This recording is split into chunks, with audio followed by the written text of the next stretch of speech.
Welcome to the 2005 John Molson MBA case competition. Congratulations to the Sobey School of Business for being among the finalists. My name is Jose, and I have the pleasure of being your judge coordinator for the afternoon. I would appreciate if the judges could formally introduce themselves again to the Sobey School of Business.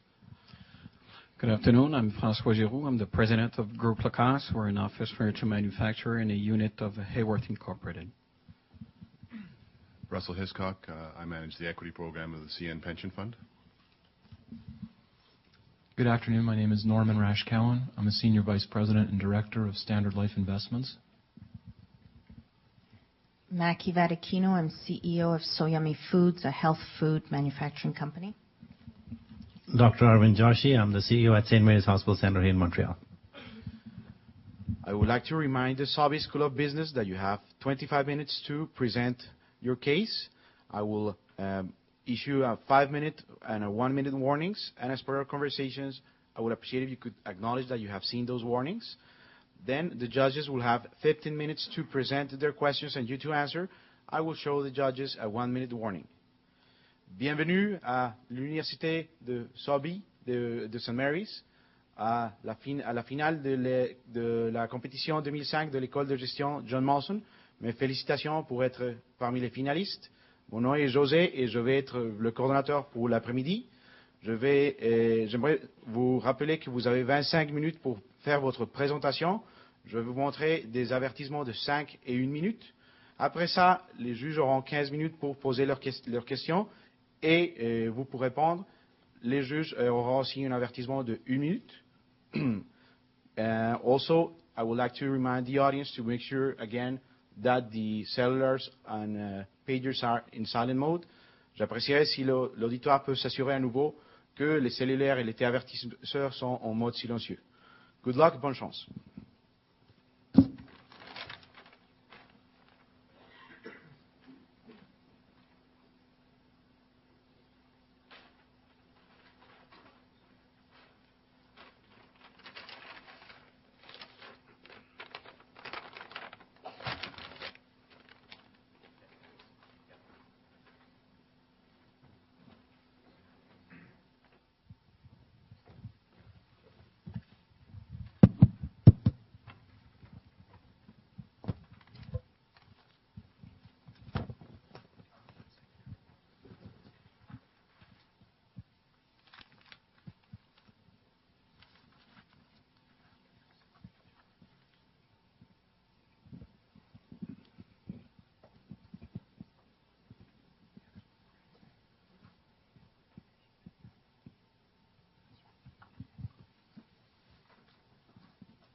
Are the judges ready?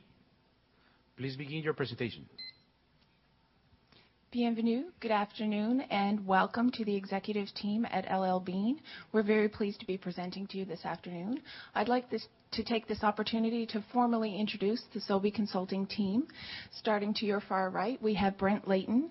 Next to him, we have Serena Mortlock, then Colin McAdam, and my name is Michelle Bailey.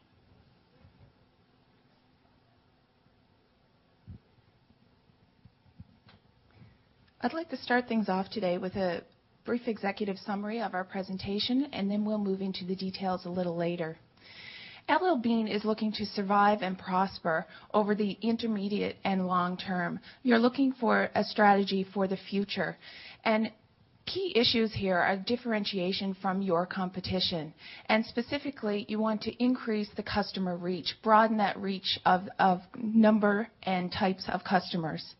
Our recommendation is to generate new customers through a grassroots marketing program and to increase the focus on online sales. The benefit here and outcome will be a 10% online sales revenue source within 5 years and an increase in net margin via decreased operating expenses. We'll move now to the agenda for the presentation today. I'm going to start things off with the analysis, discussing the internal organization at LL Bean briefly, and then moving to the external environment in which you operate. Then Colin will move on with the strategic options that LL Bean currently has, and our recommendation and implementation plan will then be presented by Brent and Serena, as well as the contingency plan. Then we'll wrap things up, and then we'll take some of your questions.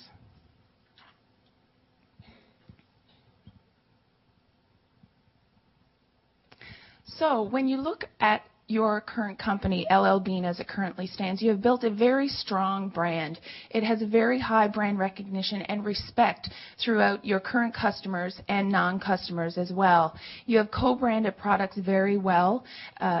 Products that currently exist in your stores as they are now are co-branded with your name, despite the fact that they may come from a different supplier. For example, a Morel boot also has an LL Bean brand name on it. And you've also got a very strong community involvement, specifically with charities and other organizations.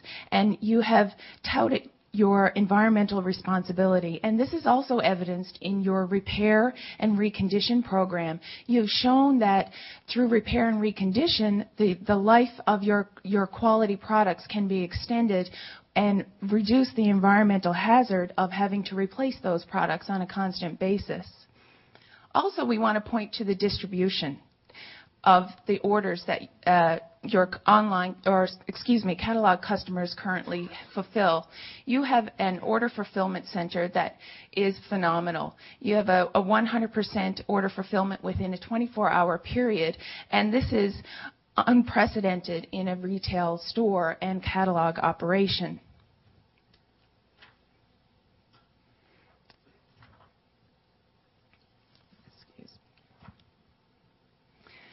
So the key point here is that these are two key distinctive competencies that LL Bean has. You do them well, but you also do them better than your key competitors. And that's one strength that you want to take advantage of when pursuing your future growth options. Next, we just want to point out the revenue distribution that LL Bean currently has. As you can see from this pie graph, we've identified the three prongs of your current distribution and revenue streams, which would be catalog, retail, and online. And as you can see, 85% of your revenue sources are coming from the catalog sales, and only 14% from the retail, and 1% from the online sales. Just below that in the graph, as you can see here, we've done a time graph of total revenues. And from the trend line, you can see that essentially there's stagnation there in the revenue stream. As you've been operating currently in primarily catalog sales, there are opportunities, however, to decrease the costs in your organization by increasing those online sales, which currently only exist at a 1% level. When we look at the external environment in which LL Bean currently operates, first and foremost, we want to look at the competition. And as you're aware, it's intense and it is broad across all levels, the catalog, the retail, and of course, increasingly in the online. And there is a trend out there in the environment to moving towards outsourcing. The primary focus there is to reduce the operating costs in order to make those profit margins larger. And then we look at the customers. As you know, customers are getting older. They're more diverse as far as nationality or nation of origin. They're very tech savvy and very socially conscious. And this has been evidenced in demographic research and so on. What that creates is a higher demand for faster, convenient, high quality, and responsible products and services for LL Bean and other retailers. So what does this mean for LL Bean when you're operating in this current environment? Essentially, LL Bean needs to capitalize on its current strengths. Their direct-to-customer distribution. As we've mentioned, you have a phenomenal distribution system, and you certainly want to use that in your future growth opportunities, as well as that high-quality brand that you're so well known for. And we also want to point to the fact that the intense competition in the retail sales at all levels has resulted for you in stagnating revenues over the past number of years. Therefore, there's a strong need here for you to shift your focus to cost controls in order to increase those profit margins. I'd like to hand it over now to Colin, who will discuss some of your strategic options. All right. Thank you, Michelle. So as Michelle outlined, there's two key findings. One, that you've been very good at selling directly to your customers and distribution, but also there's stagnating revenue due to slow increases in overall sales in the environment. So we've identified three strategic options to help deal with these two issues. First is an organic retail expansion, opening more stores on a slow and controlled manner. Second, new retail channels. This is essentially selling through third-party retailers. And thirdly, expanded customer direct sales. This is selling the way you are now via catalog and internet, with a focus more towards internet sales where the costs are lower due to the fact that you don't have to print as many catalogs and pay people to answer the phone. I'll now talk about each of the three options in more detail, and at which point I will compare them and show you which our recommendation is. So organic retail expansion. Like I said, this is opening new retail locations. Right now you have approximately 20 locations focused in two countries, the United States and Japan. We're recommending through this option would be expansion within the United States to the large U.S. centers where you don't have stores now. Your focus is mostly on the eastern and western coasts. It will be a slow or controlled expansion with approximately 3 to 5 locations per year. The reason for this is because it's an expensive option. Right now you don't have a lot of overhead and a lot of expenses tied up in stores, and it would have to be financed either from a private equity offering or long-term debt. The second strategic option is new retail channels. Some of your competitors are currently doing this, and they've been quite successful, and it's selling your products in third-party retailers.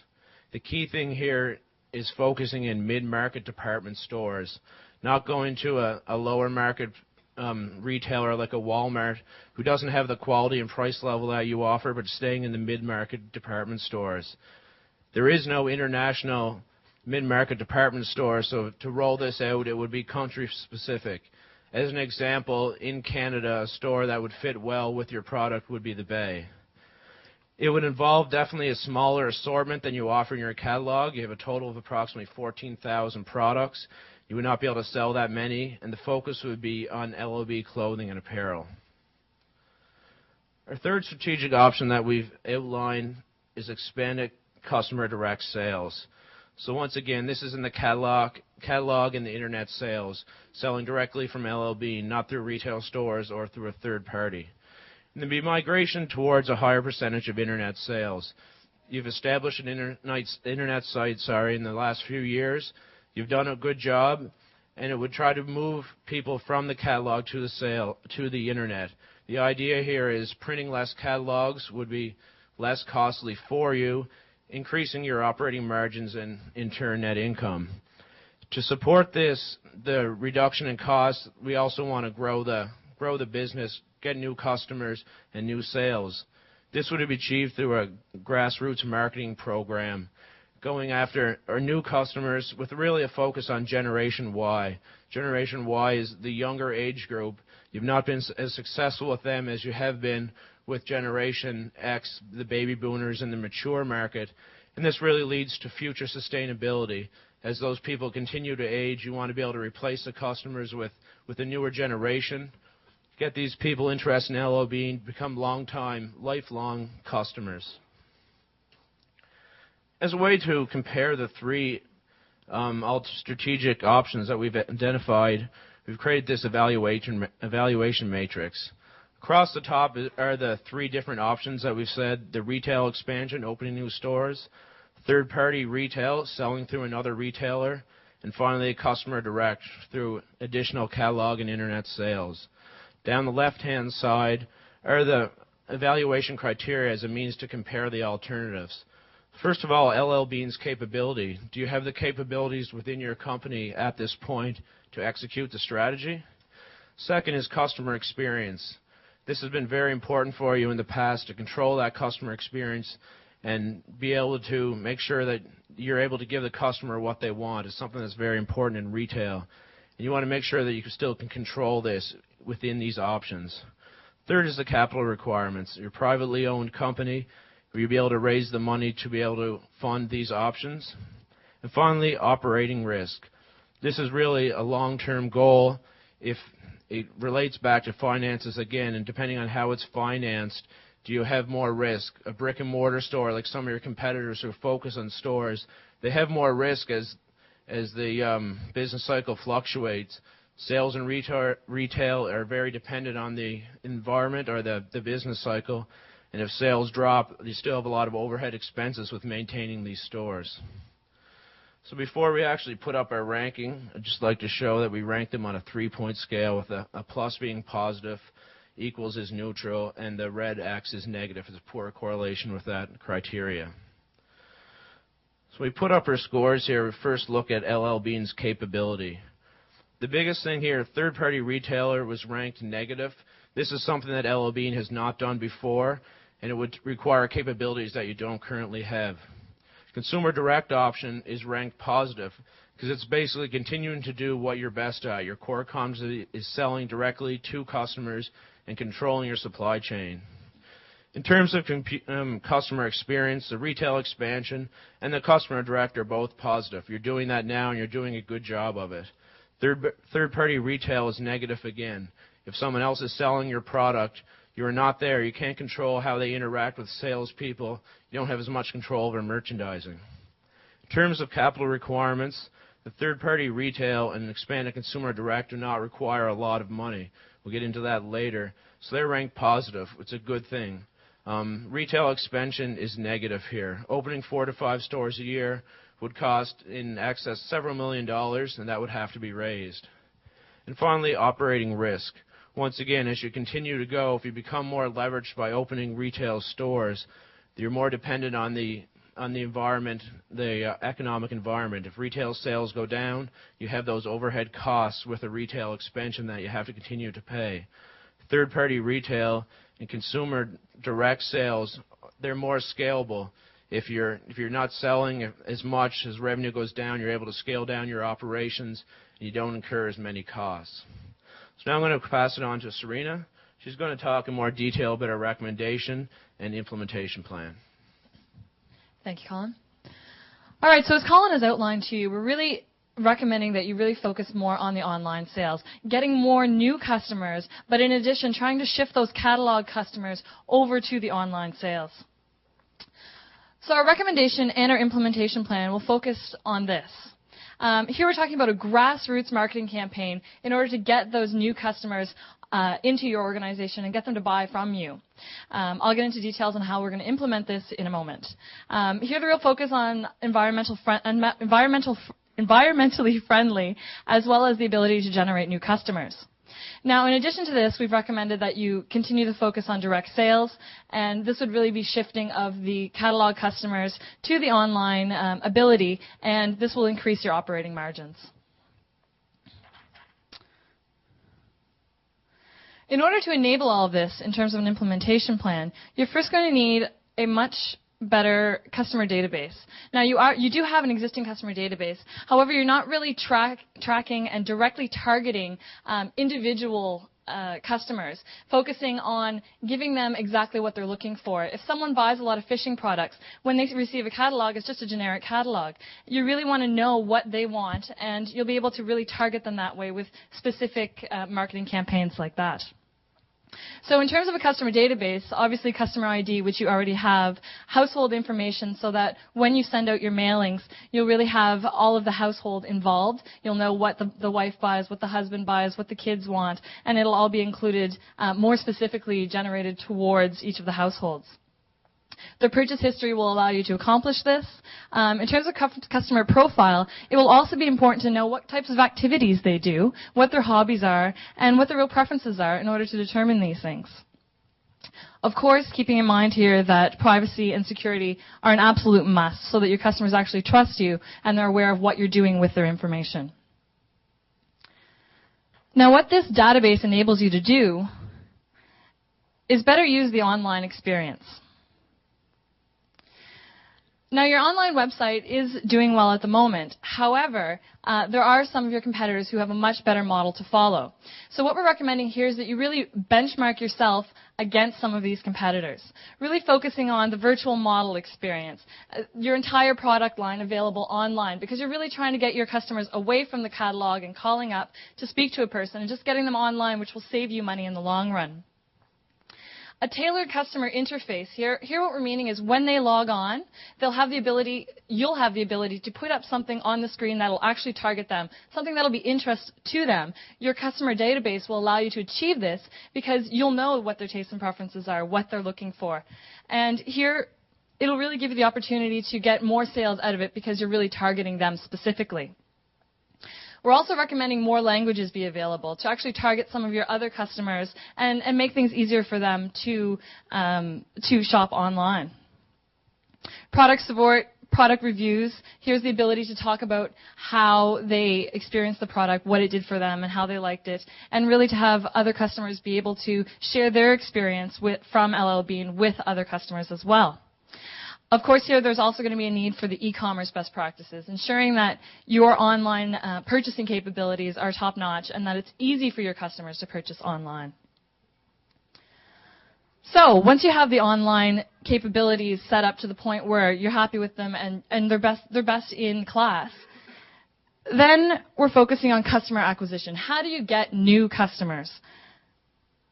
Here we're recommending a grassroots marketing team, sending out an eco-friendly vehicle, for example, with a team of 2 or 3 individuals from all different ethnicities to really ensure that you're targeting all of your customers, and really go to sporting events and places where your customers are likely to be, where you can generate more and new opportunities for sales.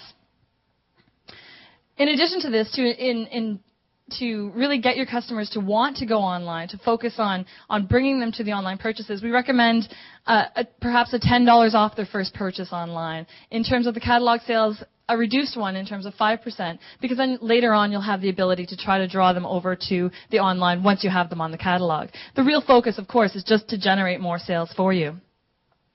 Now, in terms of a budget, how much this would cost, we're looking at about a $200,000 per team budget. We'll get into details about how this will be afforded and how to finance this.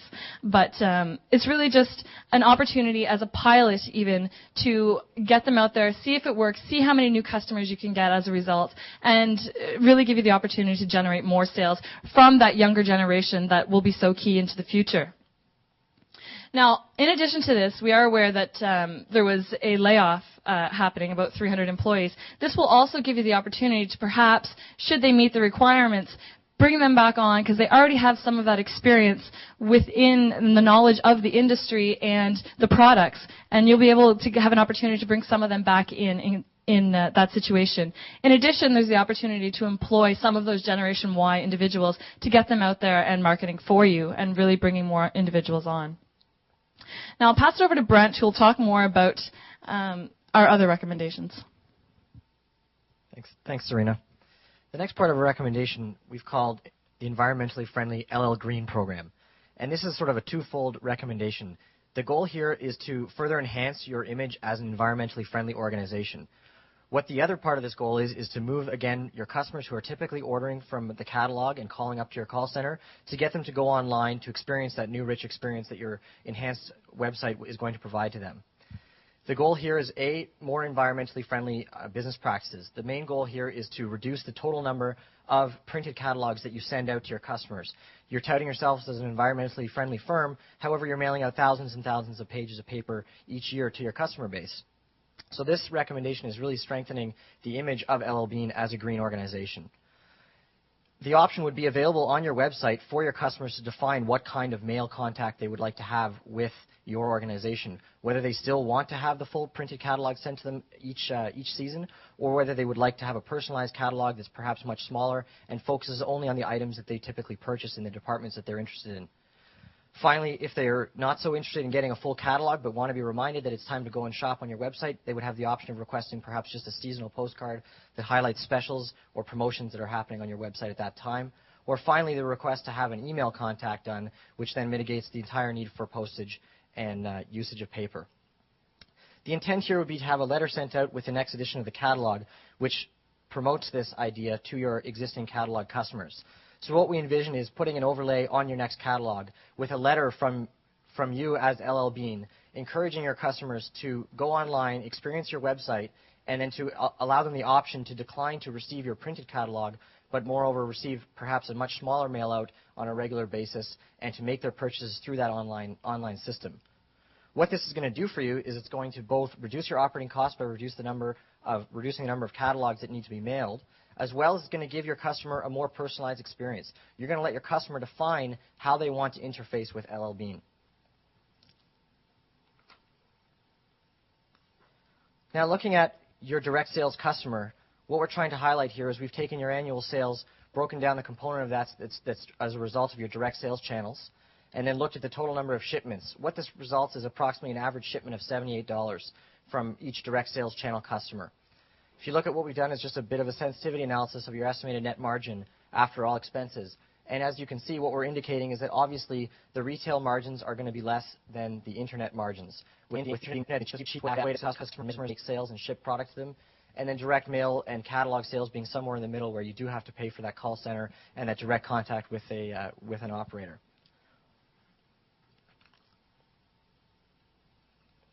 In terms of a timeline for implementation, it is important to notice that although your sales have stagnated, your profits did increase last year. It's not a critical situation to rush into any drastic moves here, so we're recommending a slow and progressive trial into these changes.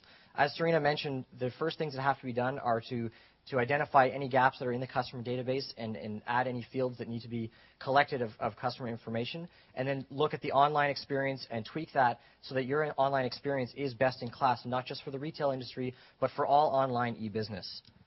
Finally, it would be a trial of the customer acquisition team. We are recommending one trial team be sent out initially. Again, this will require minimal investment. With an estimated budget of about $200,000 a year, this could be financed simply through operations, and it would allow you to gauge whether or not this concept is going to work to acquire those new customers that you're seeking in the Generation Y category. Finally, of course, in the first year, you would be able to simply implement the LL Green program, which would result in a direct decrease in your operating costs on an immediate term. Looking into 2005 and 2006 in the medium term and long term, that's when you would look to roll out the customer acquisition program with multiple teams, not just in North America, but perhaps looking forward in the international basis as well to diversify your dependence on the North American customer. In terms of the control measures, how do you know whether or not this plan is working?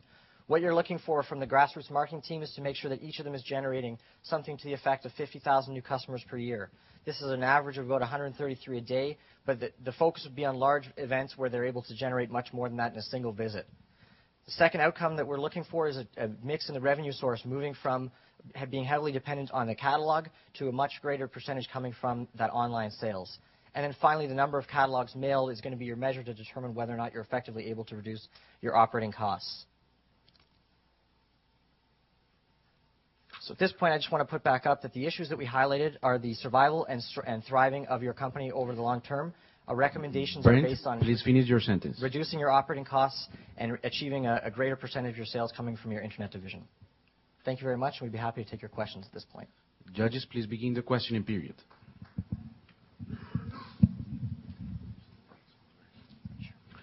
Thank you very much for your presentation. So basically, I understand that We'll be putting much more emphasis on online, a little less on catalog.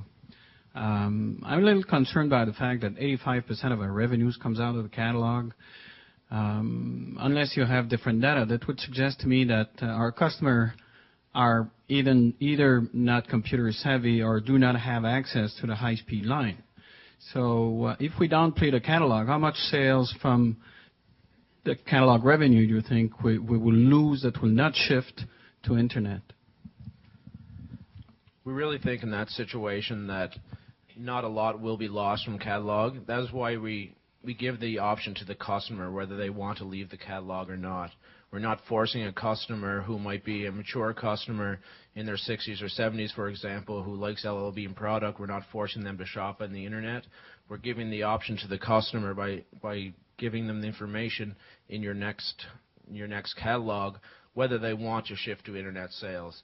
The intention being that people who are technically savvy and who like to shop on the Internet will choose that option as opposed to staying with the catalog.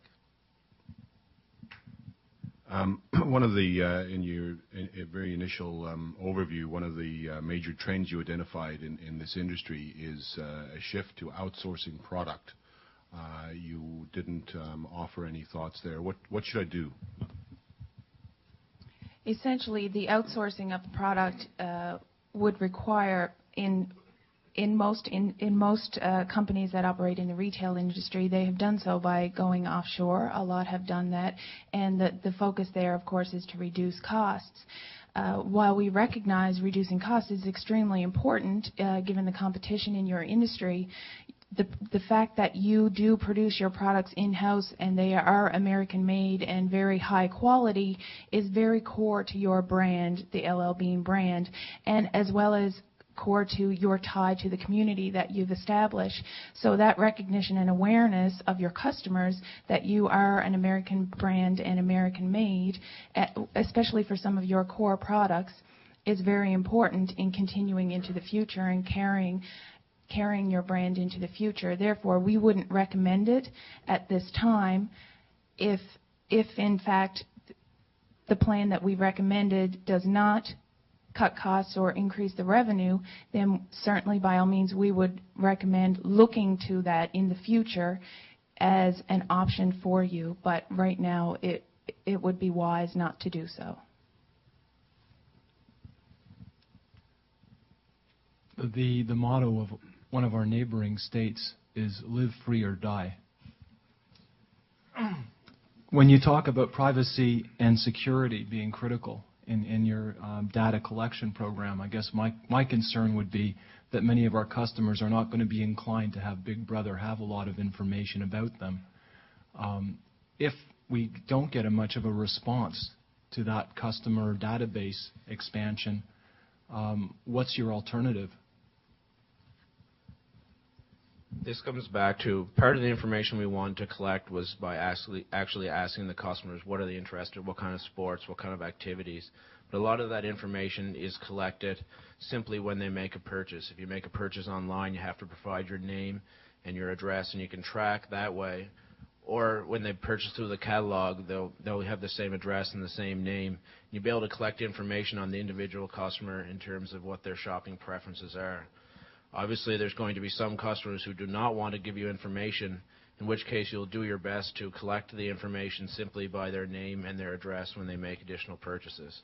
Ideally, you will ask and try to get as much information on a willing basis from them as to what kind of purchases they make, what kind of activities they're involved with, and what kind of sports. In addition to this, if you're noticing that someone is constantly buying the same type of product, if someone's always buying fishing supplies, if someone's always buying skiing type things, if someone's always buying canoe products, then you'll really know when they go online to see this, you'll know what they're looking for to begin with, and you'll have that ability to say, okay, they log in, and then the first thing that comes up is something that they've purchased, some similar type products, complementary products to what they've already purchased in the past.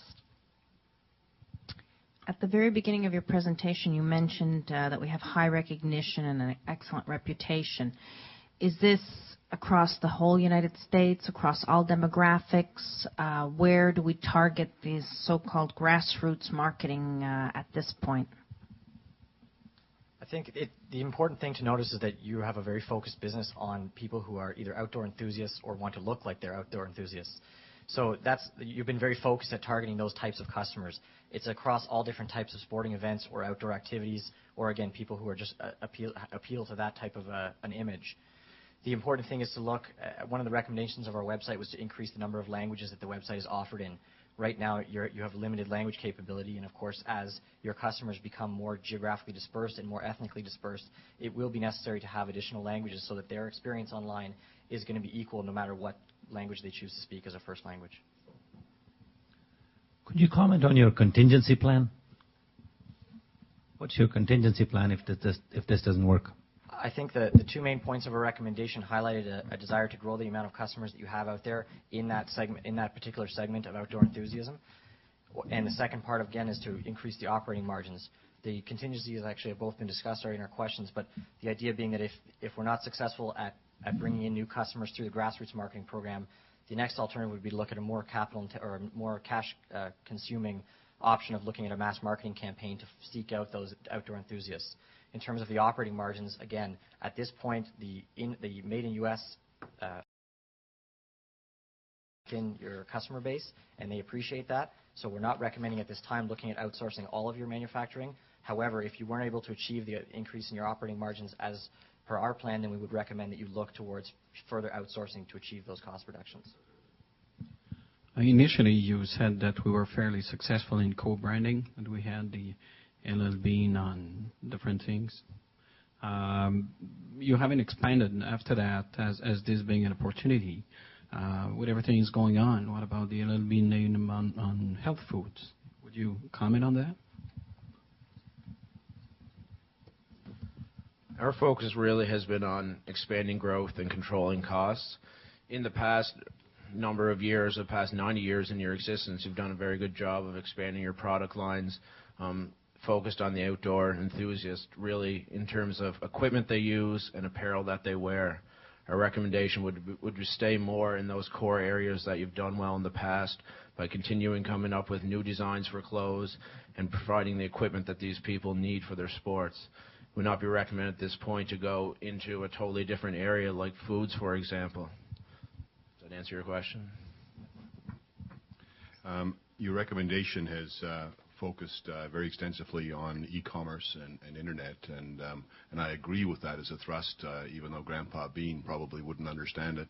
However, today, 14% of my business comes from, if I remember correctly, 4 mainline stores and 9 outlets in the U.S. and 9 in Japan. Should anything be done about that footprint? It is not recommended at this point to go towards new stores or to close down the stores that you have. The ones that you have, the information we were given indicates that they are profitable. The reason why we didn't want to go further in that direction is because the capital requirements to build new stores or to set up the merchandising if they're leased. This would require like several $1 million to open 3 to 5 stores, which was one of our options, and it would put you in a more leveraged position.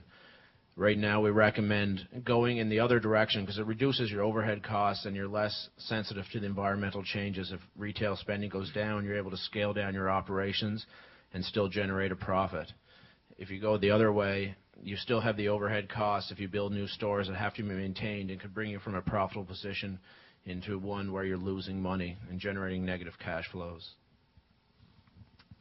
You've dismissed the outsourcing option at this time, and yet you said at the beginning that one of our focuses has to be on cost control. Why can't we do both the internet online idea as well as outsourcing simultaneously and improve our margins immediately? It was indicated that, again, last year your profits have already increased. So there's no indication that you need a drastic reduction in your margins to remain competitive. What you're looking for is a method to really stay competitive on an ongoing basis. And we don't feel that the risk of closing down your manufacturing facility in the United States is worthwhile to achieve that smallest cost savings available to outsourcing. Again, you already have a mix of some products that are outsourced. It's your core products like your traditional LL Bean boots and your luggage and some of your specialty products that you produce in Maine currently in your manufacturing facility. And it's important that you keep those there and that you keep the ability to do those repairs and alterations to those products when customers choose to have them returned.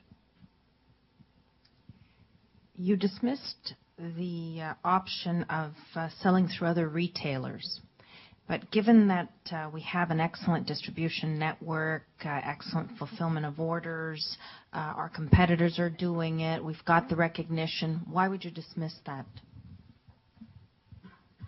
By selling through other retailers, you open yourself up to the vulnerability of the loss of control to those products themselves, as well as you don't have the option of, depending on the retailer, you will not be able to put your complete product line in there, and you would limit the opportunity but to show your customers your complete retail line, be it outerwear, coats, accessories, and so on. By putting just a limited selection in a retail store, a co-branding sort of in a retail store, then you limit that availability to those customers and their motivation and initiative to shop for the other items. As well, you lose the control there about how the items are merchandised, if indeed the store in which you put the items, if they're in control of the merchandising. And if not, then you have to provide the staffing to do that. So there is capital intensiveness as far as increased staffing to do that, and travel and so on.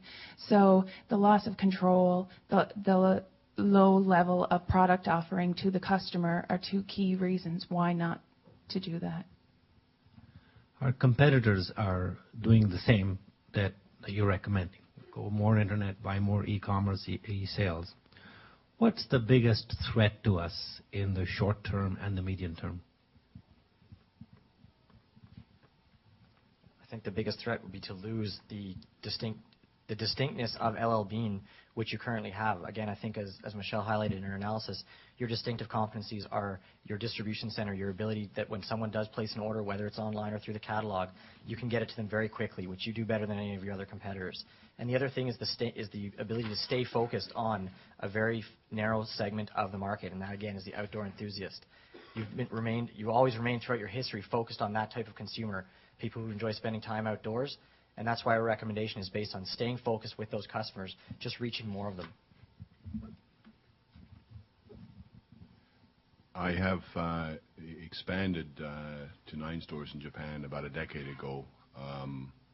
What conclusions can I draw? What lessons are there in that? Unfortunately, we're not given a lot of information on individual store sales and how much were made in different countries. We were given indication that there was problems in Japan at one point when the Asian economy started to falter, that sales dropped off significantly. Store retail sales are closely linked to the economy. If the economy is doing well, people spend more money. If it's not, they don't spend as much. The learning there, I guess, is a brick-and-mortar type selling environment like you have in Japan can be risky, and it can go to negative profits and negative cash flows if the economy is not doing well. It's just basically a more risky business model than you have now. The one that you have now is scalable, allows you to generate positive cash flows year over year. If you go towards brick or mortar like you did in Japan, you're much more closely linked to the economy. At present, we have 17,000 SKUs. Going through your direct sales recommendation, should we be expanding the range of products that we sell through our distribution network? Last time I stepped into the flagship LL Bean store in Freeport, I was amazed walking through at if you pick any type of outdoor activity, you literally sell everything that is related to that activity, whether it be the apparel, the equipment, the accessories, etc. For skiing, for fishing, for hunting, every type of activity you seem to offer everything, as well as housewares, some decorating accessories as well. So you have a very complete product offering. It's essentially a series of specialty stores set up in a department store fashion. So at this time, we didn't see any need to seriously expand the product offering beyond what you're currently providing. And your recommendation is that we stay as a family-owned business and not go public? At this point, it's not recommended to go public. the recommendations we gave to you are not really capital intensive. They don't require raising a whole lot of finances, which would be the intention of going public and selling equity, unless the family or the board of directors no longer wants to have control of the company. It is not recommended to go public, remain private. I would like to thank the team of the Sobey School of Business of St. Mary's University, the judges and the